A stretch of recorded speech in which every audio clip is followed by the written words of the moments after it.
sana ay maengganyo nga lang po sana natin yung ating mga farmers na mag-engage dito little by little. Ayaw naman natin makipag-compete doon sa mga rice farmers, sa ating mga nagtatanim ng mais. Kaya sabi nga natin, pwede muna nilang itanim doon sa bakod ng kanilang mga farm.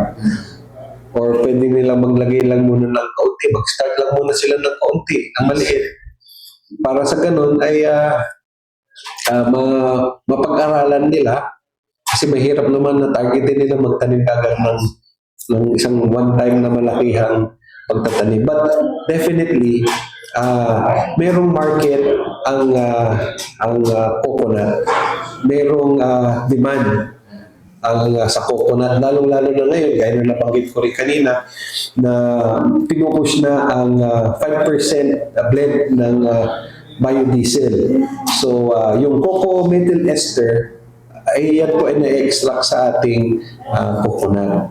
Ano po, kaya sabi ko nga, kung dito na lamang po sa atin, ay nagiging dependent tayo no, sa langis na nanggagaling sa ibang bansa, meron naman tayo ditong sarili ang biodiesel ng cocoa methyl ester na pwede makatulong sa ating supply, diba? Kasi ngayon 5% from 2 or 3% blend to 5% blend ang biodiesel.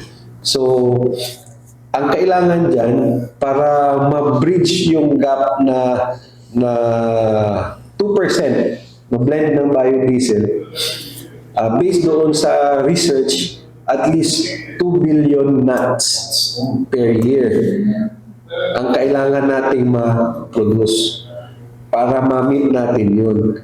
Hindi rin naman natin kasi pwedeng makipaghati na doon sa mga existing ng ngayon yung nagpo-produce ng crude coconut oil kasi meron na tayong sinusuplayan. Actually yan, ini-export yan. So, sabi ko, bakit mapaprioritize natin yung exportation? Sana dito i-prioritize din natin. But sabi ko, siguro, mas gusto muna nila doon kasi stable, no, yung market doon. Pero pag dito sa atin, mayroon na yung magtuloy-tuloy yung 5% blend ng biodiesel. Yan yung lagi natin sinasabi na malaki-laking gap yung hahabulin natin.